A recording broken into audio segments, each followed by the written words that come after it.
All right, welcome back into this episode of Around the Bases. Time to just jump right back in with our offseason preview for the NL Central. And this was a division that had four teams reach the postseason in the expanded format in 2020, but none of them made it very far. We'll start with the Chicago Cubs, who I gave a B grade for their 2020 season. And it wasn't always a smooth ride for the Cubs, but they did win the NL Central for the third time in 5 years. They had outstanding seasons from their top two pitchers, Yu Darvish and Kyle Hendricks, but there were several of their offensive stars who underperformed. 222 and 206, 203, those were some of the batting average of the Cubs' offensive stars. Anthony Rizzo, Chris Bryant, and Javier Baez. There's nobody who really thinks those players are that bad, but the bigger picture is that there's 1 year of team control remaining for Baez, Bryant, Rizzo, and Kyle Schwarber. And the Cubs could run back the clock, but they're in a position now where they have to figure out what the next direction for this club is going to be. And as we talked about the other day, with Theo Epstein stepping down, his part of his intent in doing that is so that the next person leading that baseball operations department can have a chance to figure out, and that being Jed Hoyer, the chance to figure out what direction the Cubs want to go, because they need to figure out more of their long-term plan this offseason. Like they could run it back with these guys on their 1 year remaining of team control, but the likely situation is they're going to need to figure out what they're going to do. Are they going to extend one or two of those guys? Are they going to trade one or two of those guys? They're kind of stuck in terms of their money that they have to spend right now. So what are they going to do? They're in an interesting position right now. Will John Lester be re-signed is another question they have this offseason. They could use some starting pitching behind Hendricks and Darvish. They could use an impact bat, which they have lots of impact bats, but clearly that formula hasn't worked. So is there some sort of a swap of Chris Bryant for, I don't know, another bat? Or do they trade Chris Bryant for a pitcher and then add a free agent bat at a cheap cost? I don't know. They need to mix it up somehow because it just hasn't worked for the Cubs. Uh, Even recent years, I mean, clearly they've been a successful team, but given the personnel on that roster, they just haven't gone as far in the playoffs as they would like to, of course. So it's going to be an interesting offseason to watch for the Chicago Cubs. Next team I want to talk about is the Cincinnati Reds, who I gave a B minus to for their 2020 season. The Reds seem destined to take a big step forward this year. They had that great trio of starters: Bauer, Gray, and Castillo. Key offensive additions: Mike Moustakas, Nick Castellanos. But then the Reds spent the majority of the season under 500. A late season run pulled them into the playoff picture, I should say. And then they were shut out in the wild card series sweep by the Braves. But it was the team's first postseason appearance in 7 years, so I have to give them some credit. And it's certainly a team that still has a bright future for 2021. But overall, though, a little bit disappointing compared to the expectations that some of us had. I certainly had high expectations for the Reds. The big lesson learned for them is they need a more dynamic offense. They added Mike Moustakas, Nick Castellanos, and Shogo Akiyama this past offseason, or the previous offseason, to a team that already included a lineup that already included Eugenio Suarez, Joey Votto, Nick Senzel, and Jesse Winker. Like, that's a lot of great hitters, and they still ended up posting the worst average 212 in Major League Baseball in 2020. They were 7th in home runs in the majors, but they were 27th in runs scored and last in batting average. Some of that looks like it could have been bad luck. They had a really low batting average on balls in play, and they were hitting the ball pretty hard, but they relied on the home run ball too much. They did not have enough high average hitters in that lineup. They weren't able to manufacture runs, and that's something they need to come up with a more well-balanced approach. It's going to be tricky to do because a lot of those guys, they're not going anywhere. They're not likely to be traded. Their contracts continue. So maybe they add another impact bat like a Michael Brantley. If they're willing to spend that money, that'd be a great addition in terms of being a high OBP bat who just hits, not necessarily great power. But one of the big offseason questions is, will Trevor Bauer return? It's unlikely. It looks like they're probably not going to be able to pay Trevor Bauer what he would want and what he would demand as the top starter on the market, but there's still a chance. They also have a question of what they're going to do at shortstop with Freddie Galvis, a free agent. I think they could add somebody like I predicted. I predicted Didi Gregorius signing with them. I think that could be a really good fit. Maybe a Marcus Simeon or Andrelton Simmons as well. But the Reds, they've got some questions this offseason, but they're still in a good spot. They just can't sit still because something does need to change for them, even though they do have a good foundation. The Milwaukee Brewers, the next team up, I gave them a C for their 2020 performance. They made the playoffs for the third straight season this past year. That's great, but it really was not pretty at all. And I would have liked to give them actually a worse grade, but I feel like you can't give that bad of a grade to a team, to a small market team that just made the playoffs for a third straight year.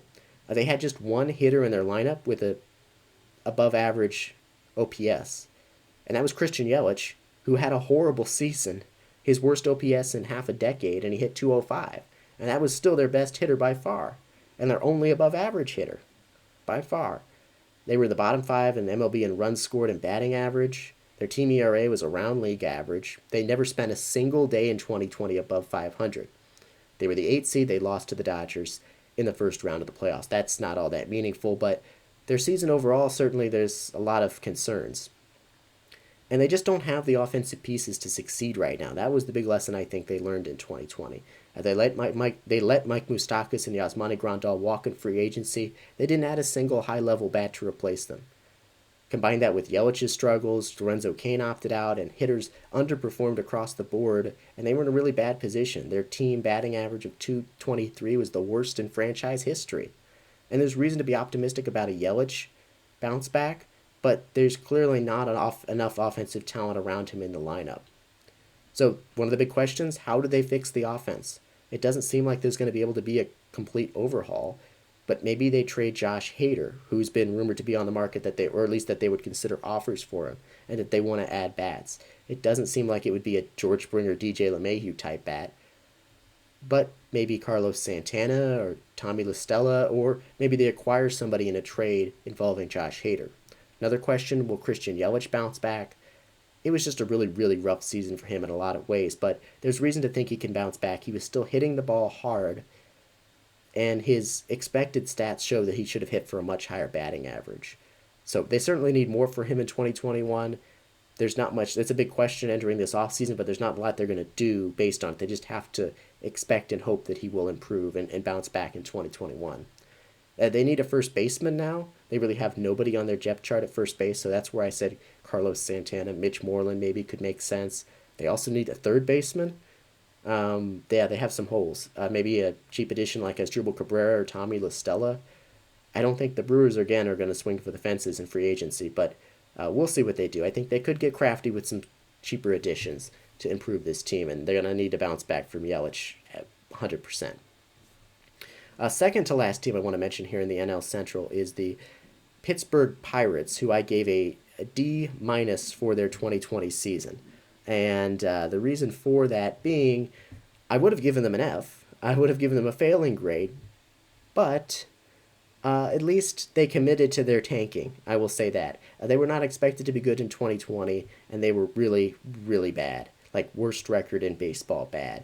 Josh Bell dropped off at the plate, and of course they don't have a lot of talent offensively around him. But at least they went all out with their tanking and secured the number one pick in the 2021 draft. They didn't learn a whole lot. It's a tricky situation because for so much, for teams like the Pirates, it's all about development. And in a 60-game season where there was injuries, they had no minor leagues, it was hard to evaluate guys and get a good grip of where things are with their organization. A couple guys like third baseman Ke'Bryan Hayes impressed with 5 homers. Colin Moran was good. He was their primary DH. But the circumstances of the season made it hard to really come away with any big conclusions. It really hurt a team like the Pirates, the way this 2020 season just happened to play out. Questions for them this offseason? They're not going to spend. We know that. There's no reason to suspect that they're going to spend much money on the free agent market, but they could make some trades for some players that probably won't be around for the next time they're competitive, like Josh Bell and Gregory Polanco. They could try to acquire some prospects. They also have a jumble of players in the middle infield. They need to settle on what direction they want to go there. They could use a center fielder, and maybe they sign somebody like Kevin Pillar or Jake Marisnick or Gerard Dyson at a cheap cost. They could use a bullpen arm at a cheap cost, somebody trying to bounce back that they could maybe, if they bounce back, they could flip at the deadline. Like, they're not ready to compete yet. It's very clear by the fact that they posted the worst record in baseball. That was not a fluke. And maybe they're not the worst team. Maybe they're the second worst team, but it was certainly not a fluke. Their performance in 2020, they've got a ways to go, and it was hard for the Pirates. They're certainly hoping for a more regular 2021 season so they can evaluate some players and where they stand a little bit better. A final team in the NL Central to discuss is the St. Louis Cardinals, who I gave a B for their 2020 performance. They reached the postseason for the seventh time in the last decade after they had missed 2 weeks of the regular season action due to a COVID-19 outbreak. They ended up playing 55 games in the final 43 days of the season. Aside from that big difference, though, it was kind of a regular Cardinals season in the sense that they had impressive pitching, impressive defense, but a pretty underwhelming lineup. The Cardinals ranked 9th in baseball in team ERA, 4th in defensive runs saved, but 26th in OPS. Now, they ended up getting the 5 seed in the National League playoff field, but they were eliminated by the Padres in the wild card series. That wasn't a huge problem, but there were certainly some concerns and certainly some things learned from this season, and one of them is that an offensive upgrade is needed. Marcell Ozuna wasn't certainly not as great as he was this past season for the Braves in his 2 seasons with the Cardinals, but he was a reliable threat in the middle of the lineup, and the Cardinals have Paul Goldschmidt and Paul DeJong, but not much else in terms of consistent offensive presence. And they ranked 30th in home runs, 28th in runs scored. And they're a tricky team to break down because they're always capable of making that blockbuster deal. They could trade for Nolan Arenado, sure. They could sign the big free agent, the George Springer, sure, but they don't really have a history of doing that a ton. And we'll see if that changes this offseason. The front office could say, hey, look, we made the playoffs despite everything that happened this past year. There's reason to be optimistic that some of our young players like top prospect Dylan Carlson will take a step forward in 2021, but in my perspective, I think they need to do something more to give a jolt to their offense. Of course, they've already lost Colton Wong to free agency. No, they haven't actually. He's become a free agent, but maybe they re-sign him. We talked about that earlier in the show.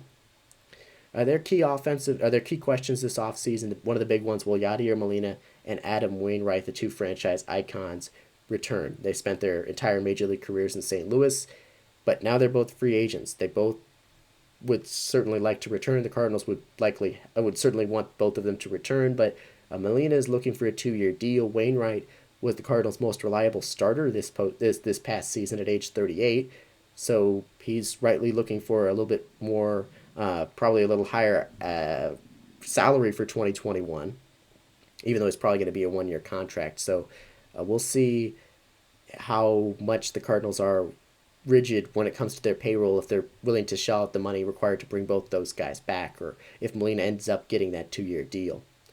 And then another question, what are they going to do to try to fix the offense? Like I said, there's some guys that could take a step forward or bounce back, some young players, but I think they need to do something. And maybe they go out and sign an outfield bat like Michael Brantley or George Springer, but I don't know if they're willing to spend that money. We'll just have to see. They also have a hole in the infield now with Colton Wong gone. Tommy Edman expected to shift from 3rd to 2nd, but that leaves them with Matt Carpenter, who's just fallen off completely in recent years as the starting 3rd baseman. So they could certainly use an infield addition as well. So it's going to be an interesting offseason for the Cardinals, one where they could make a big splash, but also one where they could remain pretty quiet and try to run it back and do better in 2021.